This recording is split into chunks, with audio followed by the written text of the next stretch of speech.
287.46 billion kilometres. ये वो दूरी है जहाँ तक हमारा सौर मंडल फैला है। हम इस सौर मंडल के एक छोटे से ग्रह पर रहने वाली एक छोटी सी सभ्यता हैं, जिन्होंने इसके बारे में जाना है कि हमारे नीले आसमान के बाहर क्या है, वो कितना बड़ा है और कितनी दूर तक फैला है।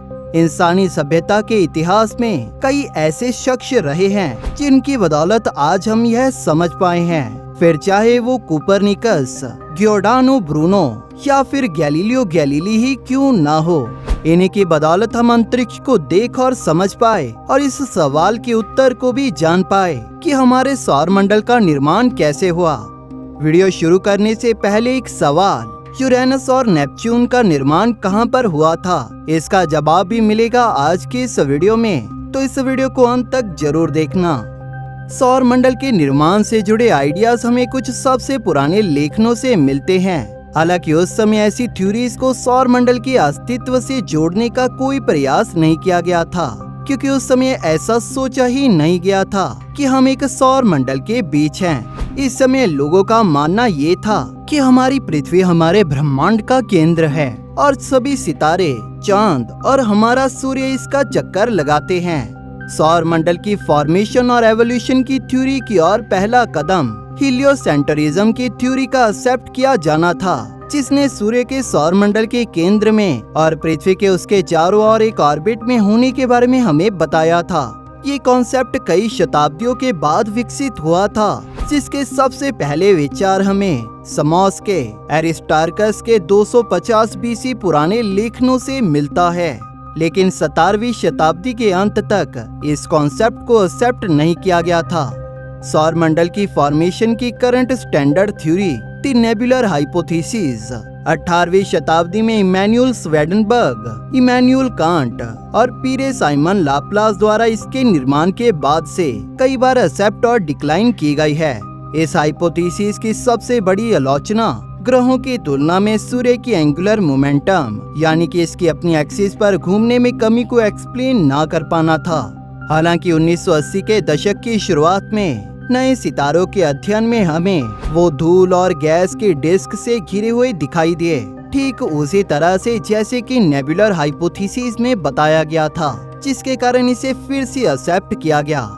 नेबुलर हाइपोथेसिस कहती है कि सौर मंडल एक बहुत विशाल मॉलिक्यूलर क्लाउड के एक टुकड़े के ग्रेविटेशनल कोलैप्स, यानी कि खुद की ग्रेविटी की वजह से ढहने की वजह से बना है। वह बादल लगभग 65 प्रकाश वर्ष में फैला होगा। एक प्रकाश वर्ष वो दूरी है जो लाइट एक साल में तय करती है और जो किलोमीटर्स में कुछ इस तरह से रहती है, जबकि उस मॉलिक्यूलर क्लाउड के कुछ टुकड़े लगभग 3 या 3.5 लाइट ईयर्स के होंगे।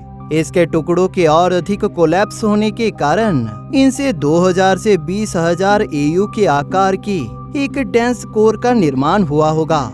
यहाँ पर AU का मतलब है एस्ट्रोनॉमिकल यूनिट, जो कि पृथ्वी से सूर्य के बीच की दूरी के बराबर है। इन ढहने वाले टुकड़ों में से एक को प्री सोलर नेबुला के रूप में जाना जाता है, जिससे हमारा सौर मंडल बना है। सूर्य के मास से थोड़ा ज्यादा मास वाले इस एरिया की संरचना आज के सूर्य के समान थी।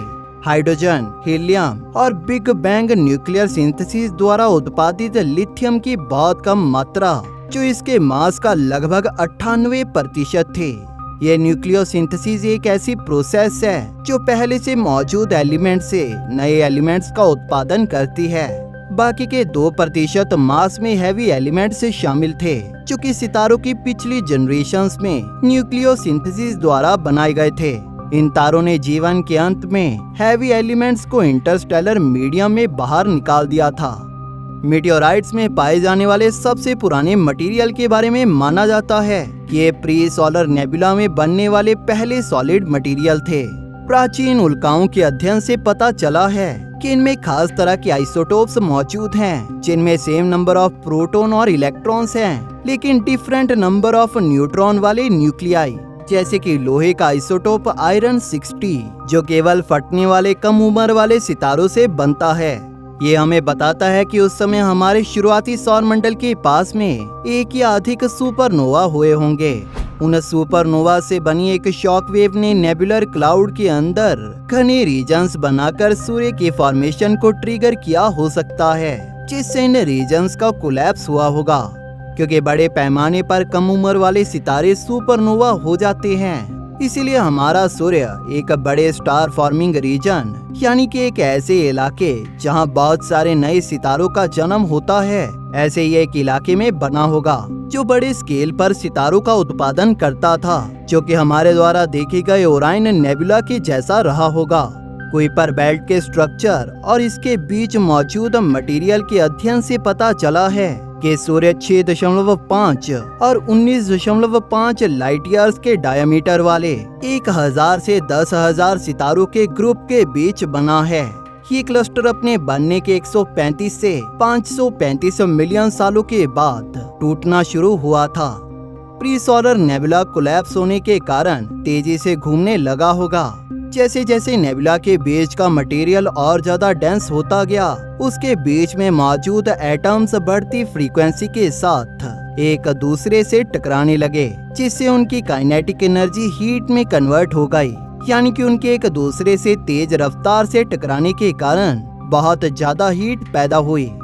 प्री सोलर नेबुला का सेंटर, जहां ज्यादातर मास इकट्ठा था, वह आसपास की डिस्क की तुलना में अधिक गर्म हो गया। लगभग 1 लाख सालों में gravity, gas pressure, magnetic field और रोटेशन ने कॉन्ट्रैक्ट होते नेबुला को लगभग 200 AU के डायमीटर के साथ एक फ्लैट प्रोटोप्लैनेटरी डिस्क में बदल दिया और एक गर्म डेंस प्रोटोस्टार का निर्माण किया, जिसमें अभी हाइड्रोजन का फ्यूजन शुरू नहीं हुआ था। इस पॉइंट पर अपने विकास में सूर्य को टी टॉरी स्टार माना जाता है। टी टॉरी सितारों के अध्ययन से पता चला है कि वह अक्सर इतने कम सोलर मास के साथ प्री प्लैनेटरी मटेरियल की डिस्क के साथ होते हैं। ये डिस्क कई AU तक फैली हो सकती है। हबल स्पेस टेलीस्कोप ने ओराइन नेबुला जैसे स्टार फॉर्मिंग रीजन में 1000 AU के डायमीटर तक के प्रोटोप्लैनेटरी डिस्क को देखा है। 50 मिलियन सालों के अंदर सूर्य की कोर में तापमान और दबाव इतना ज्यादा हो गया कि इसके कोर में हाइड्रोजन फ्यूजन शुरू हो गया, जिससे इसके अंदर एनर्जी का इंटरनल सोर्स बना, जिसने इसे और ज्यादा कॉन्ट्रैक्ट होने से रोका, जिसके साथ सूर्य ने अपनी एवोल्यूशन के एक नए चैप्टर में कदम रखा, जिसे मेन सीक्वेंस कहा जाता है। मेन सीक्वेंस के तारे अपनी कोर में हाइड्रोजन के फ्यूजन से हीलियम और एनर्जी को प्रोड्यूस करते हैं।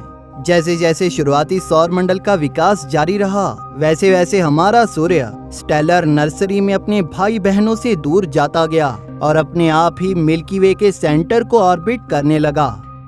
ये माना जाता है कि सभी ग्रहों का निर्माण सोलर नेबुला से हुआ है, जो कि सूर्य के निर्माण के बाद बची गैस और डस्ट से बना था। आज के समय सबसे माना गया मेथड जिसके द्वारा ग्रहों का निर्माण हुआ, वह है एक्रेशन, जिसमें ग्रह केंद्रीय प्रोटोस्टार के चारों ओर ऑर्बिट में धूल के दानों के रूप में शुरू हुए थे।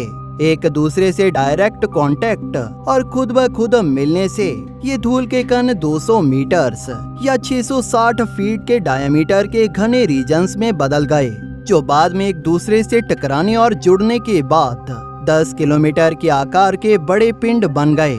अगले कुछ लाखों सालों के दौरान ये एक दूसरे से टकराते गए और हर साल कुछ सेंटीमीटर की रेट से बढ़ते गए। इनर सोलर सिस्टम पानी और मीथेन जैसे वॉलेटाइल मटेरियल के कंडेंस यानी कि गाढ़ा होने के लिए बहुत ज्यादा गर्म था, इसलिए वहां बनने वाले प्लैनेटेसिमल्स केवल हाई मेल्टिंग पॉइंट वाले कंपाउंड्स या तत्वों से बने थे, जैसे आयरन, निकल, एल्युमिनियम और रॉकी सिलिकेट्स।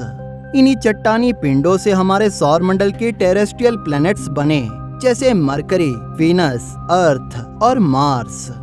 हमारे ब्रह्मांड में ये कंपाउंड्स काफी दुर्लभ हैं, क्योंकि हर नेबुला के मास का केवल 0.6% हिस्सा ही ये कंपाउंड रहते हैं। इसी वजह से टेरेस्ट्रियल प्लैनेट्स बहुत बड़े नहीं हो सके।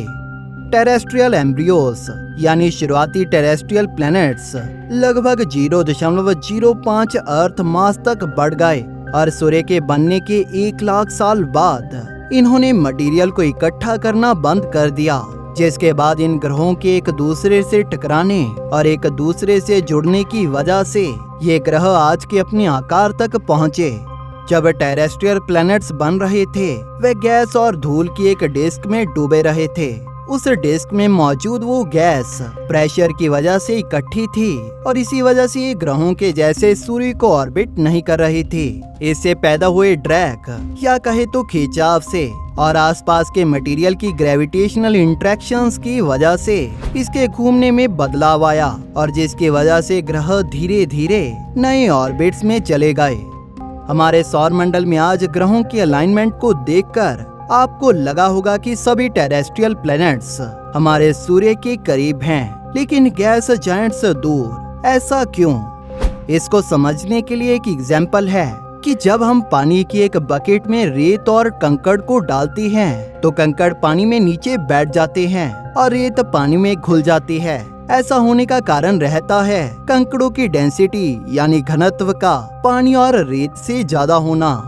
इसी तरह से हमारे सौर मंडल में सूर्य के करीब वही ग्रह हैं जिनकी डेंसिटी ज्यादा है और कम डेंसिटी वाले ग्रह उतने ही दूर हैं। हमारे सौर मंडल के gas giants Jupiter, Saturn, Uranus और नेपच्यून का निर्माण फ्रॉस्ट लाइन के आगे हुआ, क्योंकि मार्स और जुपिटर के ऑर्बिट के बीच मौजूद एक पॉइंट है जहां पर जाकर मटेरियल इतना ठंडा हो पाया कि जिससे वॉलेटाइल आइस कंपाउंड्स सॉलिड रह पाएं।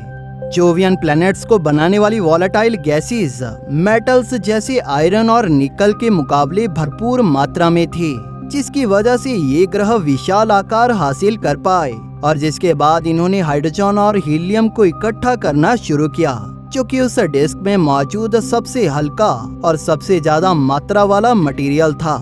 उस फ्रॉस्ट लाइन के आगे मौजूद प्लैनेटेसिमल्स ने महज 3 मिलियन सालों में ही पृथ्वी के मास से 4 गुना ज्यादा मास जमा कर लिया था। इसी वजह से आज हमारे सौर मंडल के 4 गैस जायंट्स के पास हमारे सूर्य को ऑर्बिट करने वाला 99% मास है।